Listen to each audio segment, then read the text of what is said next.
The Laura Flanders Show. This is a place to go for stories of resilience, power shifting, and change rooted in love. This is Leah Penniman from Soulfire Farm. The Laura Flanders Show is made possible by listeners just like you. You can become a sustaining member and help keep our programming independent, audacious, and ad-free. Go to patreon.com/The LF Show and become a member.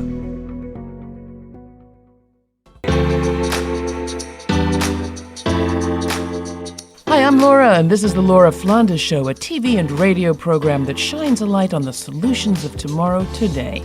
We report on the people and movements driving systemic change from the worlds of politics, arts, and entrepreneurship. Welcome.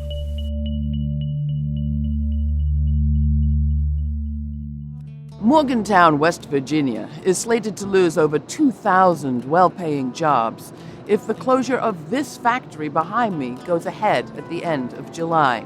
The implications for the people here and for this place are dire. There are also public health concerns because this facility over the last 6 decades has produced critical generic drugs, everything from penicillin to thyroid medication to, yes, the EpiPen. It's been managed in different ways as a company, as you'll hear. But the people here are asking, isn't there a role now for government, for the public sector, to step in the service of the public interest here? They're also concerned about political backlash in a red state with a lot of questions about the silence of President Joe Biden and Senior Senator Joe Manchin. They haven't stepped in yet to stop this closure, will they? There are other choices that could be made and other ways to preserve this company and this community. That's what we're going to be exploring today on the Laura Flanders Show. Thanks for joining me, reporting from Morgantown, West Virginia. Dana Brown heads up the Next System project at the Democracy Collaborative, which calls itself a think and do lab for the democratic economy. I'm here in front of the Viatris pharmaceutical manufacturing plant in Morgantown, West Virginia. This facility was run since the 60s by Mylan Pharmaceuticals, which last year had a merger with Upjohn and created Viatris.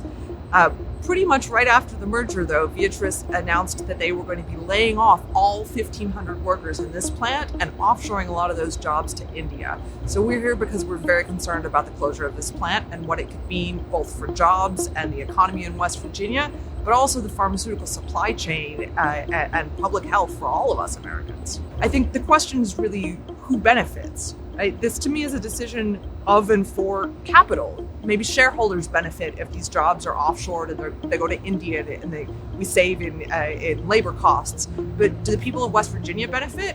Has anyone taken the time to look and see, can we afford, as a country, can we afford to lose this entirely? Just down the road, Joe Guz heads up the union local representing United Steelworkers members who work at this factory. This is our union hall. Welcome. When I ran for office in 2018, my motto was service before self, and I'm here to fulfill that commitment until the day that we close. Take us back to December 11th, 2020. What was the news and how did it make you feel? The night before, we received phone calls stating that an all-officer meeting was going to take place December the 11th. That was a Friday morning at 7:45 a.m.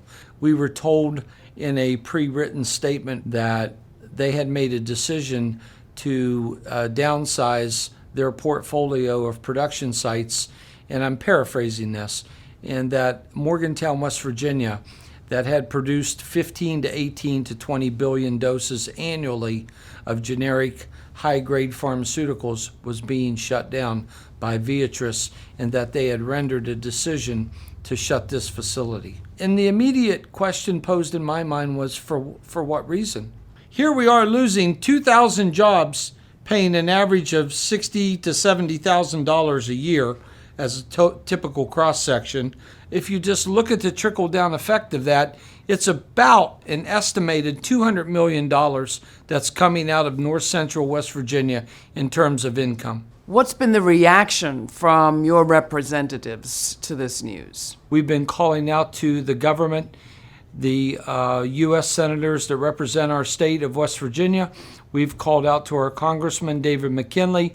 We've even went to the United Steelworkers International and asked them to contact Richard Trumka from the AFL-CIO and the Biden administration folks. We have heard nothing from anyone. They have ducked and hidden the issue. West Virginia's Senator Joe Manchin is one of the most powerful Democrats, most powerful senators in the U.S. right now. He's not so far removed from this story. Can you talk about his connections? It is true. Senator Manchin isn't far removed from the story. His constituents live here. We vote here. We ask for support from here. And his daughter was our CEO for years. And strangely enough, she resigned before we were given our shutdown notification by Viatris.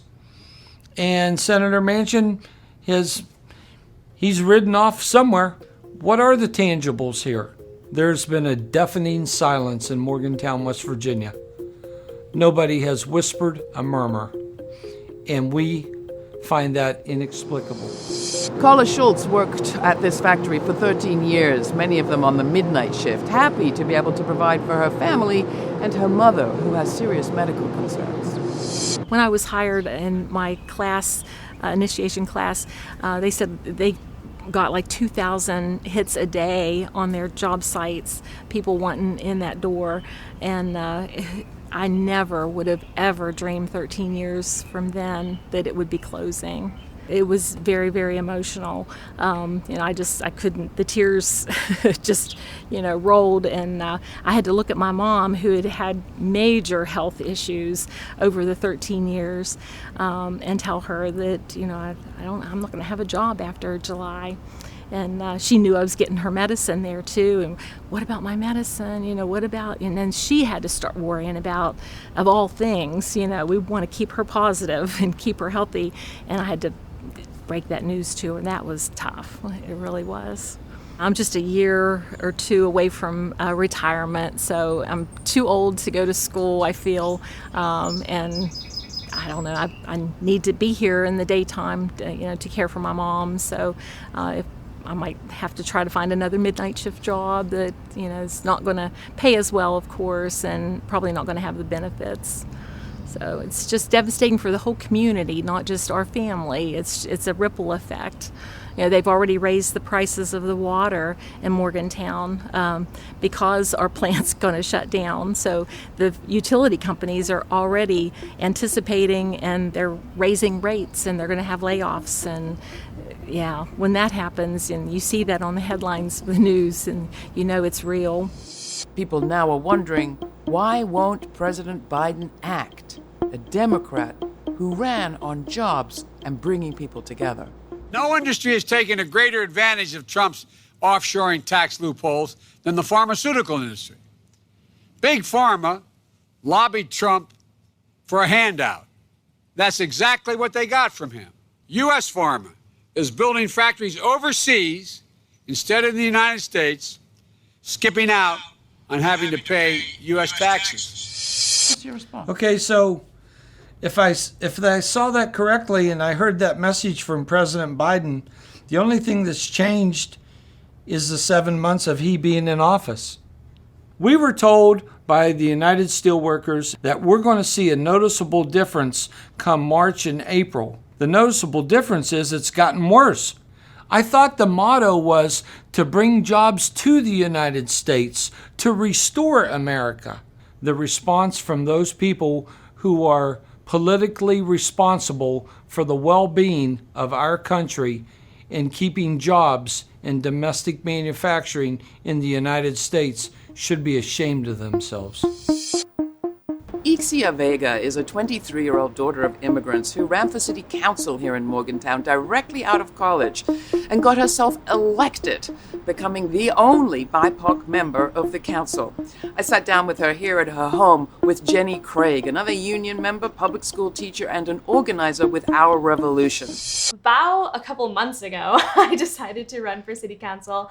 I was already kind of late into the game, so I was a write-in candidate for the 3rd ward in Morgantown. But, I kind of decided that I wanted to run for city council because I wasn't seeing myself being represented in the city, but yet a bunch of people in the community and that live in Morgantown are people like me. So, this closure of the Mylan plant is going to impact a lot of families, and young people are a part of those families too. It's just absolutely heartbreaking at a time where we are hemorrhaging people. We have the highest rate of population loss of any state in our country. The state is trying to bring people into West Virginia, but what are we doing to keep people in West Virginia? People who have roots here and have a history and have already a love for the state and have made their lives here. And when they feel like they can't stay in their home, I can't imagine what that feels like, to be uprooted from where you belong.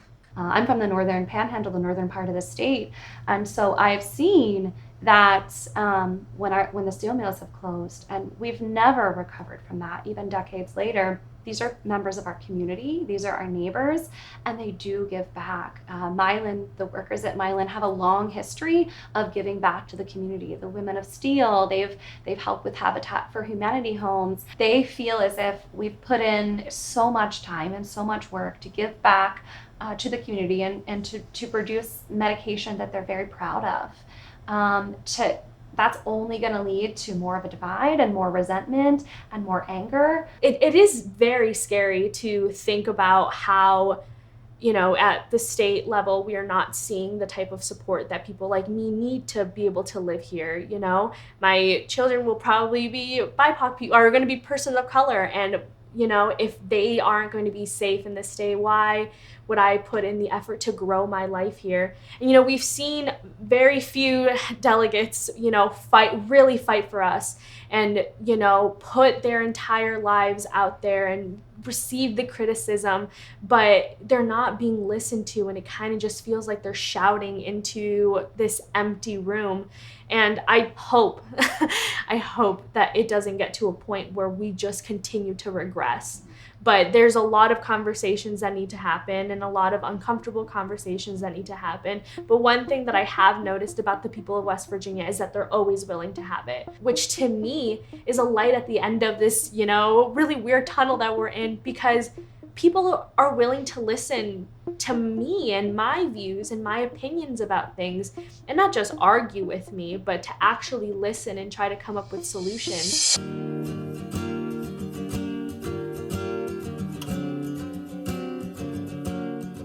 This is the Laura Flanders Show with a special report from Morgantown, West Virginia, on Big Pharma versus the people, the fight to save America's largest generic drug manufacturer. You can watch this report and find more information at our website, along with web exclusives, including Laura's commentaries, and our latest uncut interview featuring Teresa Junger, CEO of the Ms. Foundation. Go to lauraflanders.org. Our special report from Morgantown, West Virginia, on Big Pharma versus the people, the fight to save America's largest generic drug manufacturer, continues. But first, here's Homesick, featuring Mish, by the Guitars Over Guns organization, or GOGO, from their premiere album, The Rain May Be Pouring. Guitars Over Guns is a nonprofit based in Miami and Chicago, serving to empower and create safe spaces for youth to express themselves through music.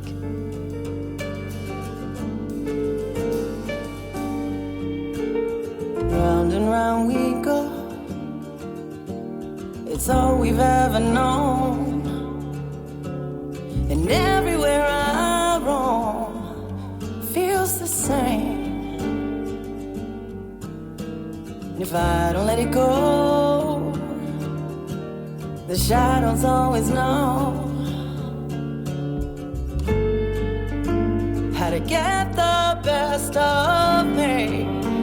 Just take me to the place where there's no hate or pain, no more suffering anymore. Take me to the place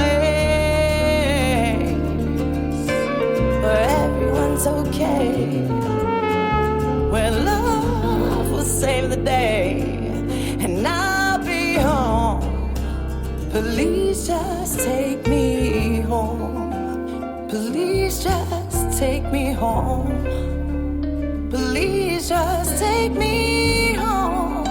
Please just take me home. Whoa. I just wanna make the world a better place. See, I'm holding on to hoping we will unify someday.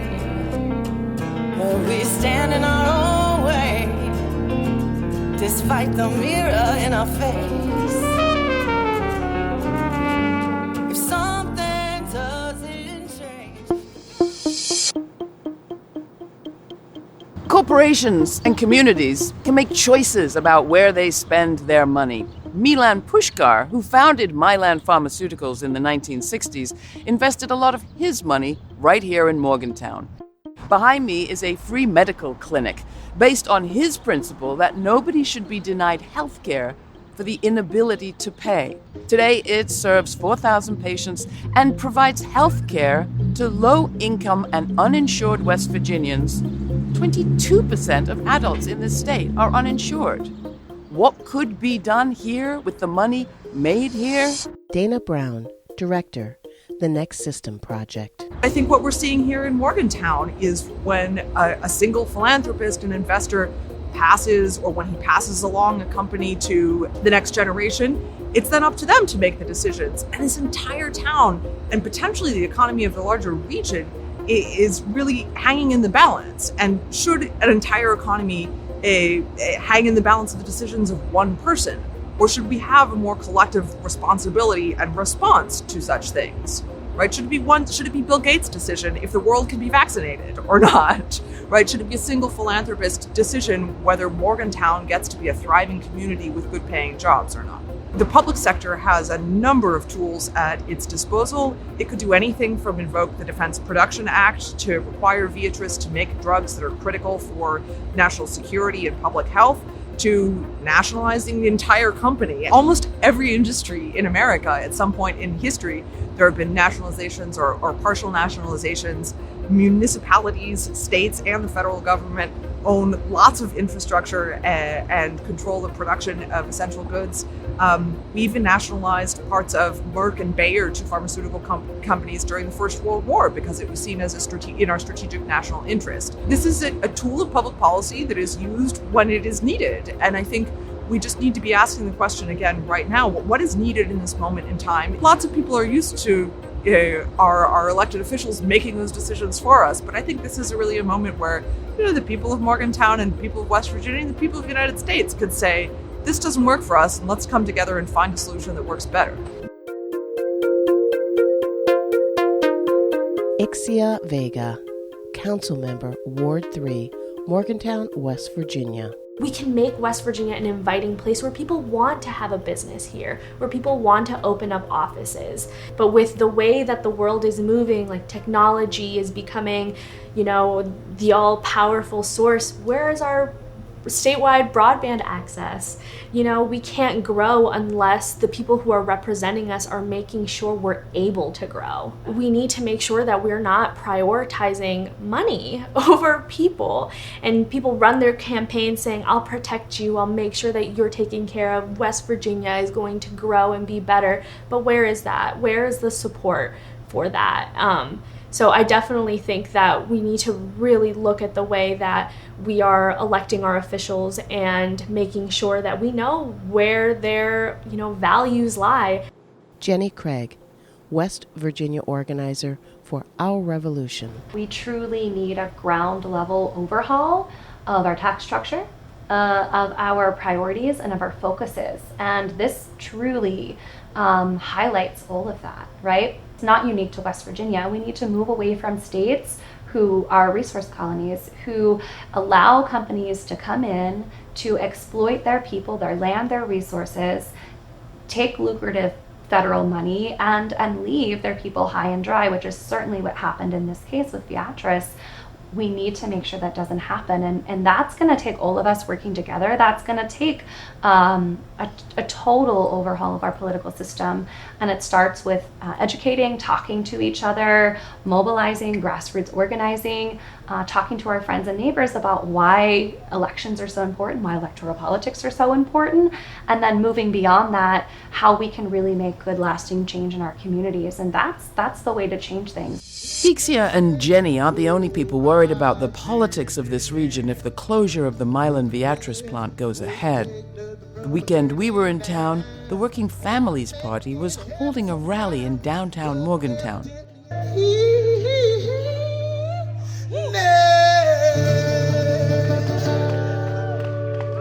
Maurice Mitchell is the national president of the Working Families.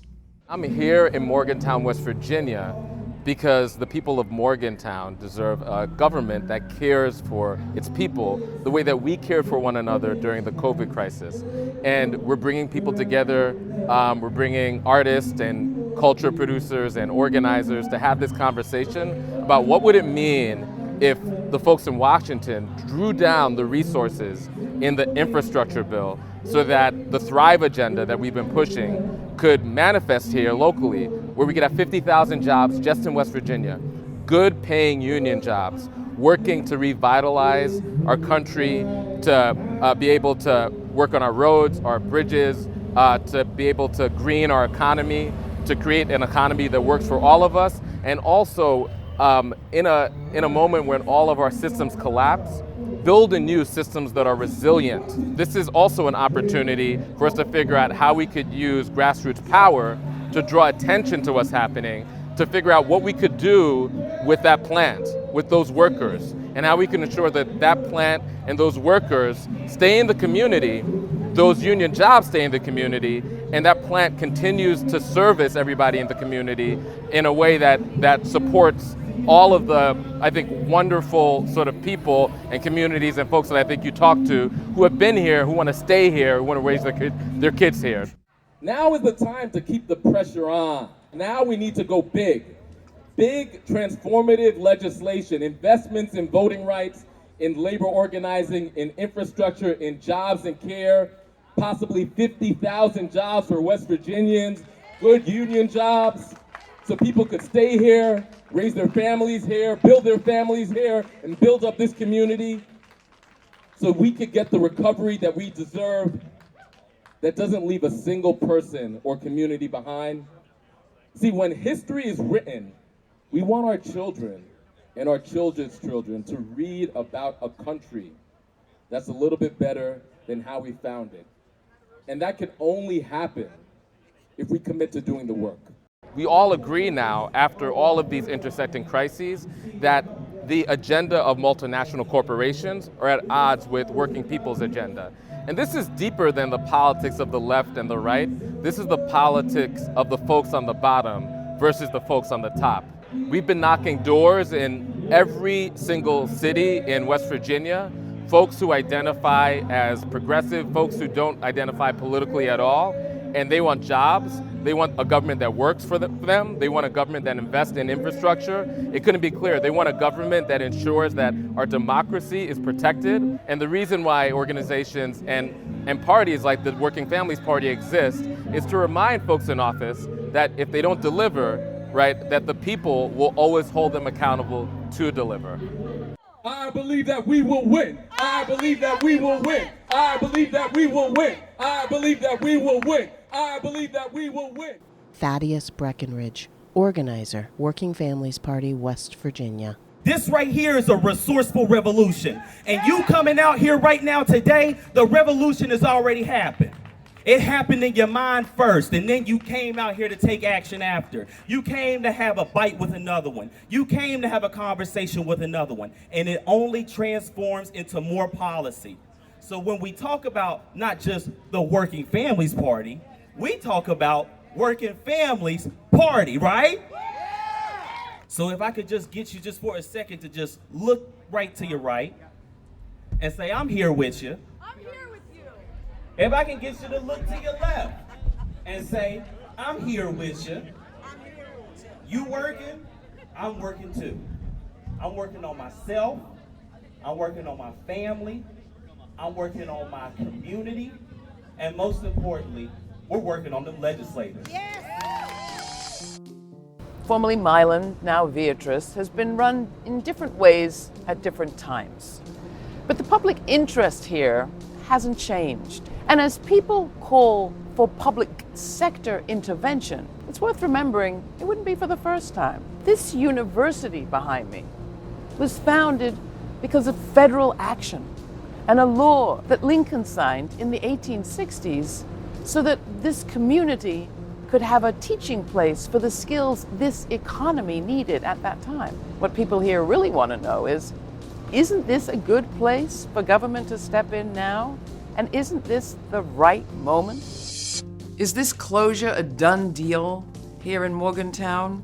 What else could happen here? What would be your plan? Joe Goose, President, United Steelworkers, Local 8-957, Viatris, formerly Mylan Pharmaceuticals. Up until July 31st of this year, I will fight like hell. I will reach out to the likes of you all. I will reach out to people nationally. I will tell our story. I'm not sitting here disclosing anything in confidentiality or trade secrets or any proprietary information. I'm crying out to the administration and the politicians to say, where are you at? I don't believe it's too late ever. Every day holds the possibility of a miracle. So, too late doesn't register with me. Carla Schultz, Packaging Department employee, Viatris, formerly Mylan Pharmaceuticals. We've got 15 days, so it's not too late for people to call their elected officials. We can always hope. We're not going to give up hope. Jenny Craig, West Virginia organizer for Our Revolution. I see a West Virginia and an America that works for everyone, where companies pay their fair share, where everyone works together, and we truly have a working class, I guess, revolution. You know, like it's a weird word that people are kind of scared of, but that's truly what we need. Working people have been forgotten for so long, again, under both political parties. It's a tough fight, and we have to continually know that it's a just fight and it's a right fight, and we need to just encourage each other to stand up against what we know is wrong, which is exploitation and of the middle class. For the Laura Flanders Show, I'm Laura in Morgantown, West Virginia. Till the next time, stay kind, stay curious, and thanks for joining us. For more information on this week's guests, along with a suggested list of research and reading links to explore, go to patreon.com/TheLF Show. That's also where we invite you to watch the premiere of every week's episode on our YouTube channel at 11:30 a.m. Eastern Daylight Savings Time, Sundays. You can participate in a live chat afterwards with invited guests and Laura. All those details, again, are at patreon.com/TheLF Show. And a big thanks to our Patreon partners for their monthly support. Thank you. Because of you, this show remains free and accessible to over 200 million households on public television, community radio, and as a podcast. Every dollar matters and goes a long way. Thanks for listening.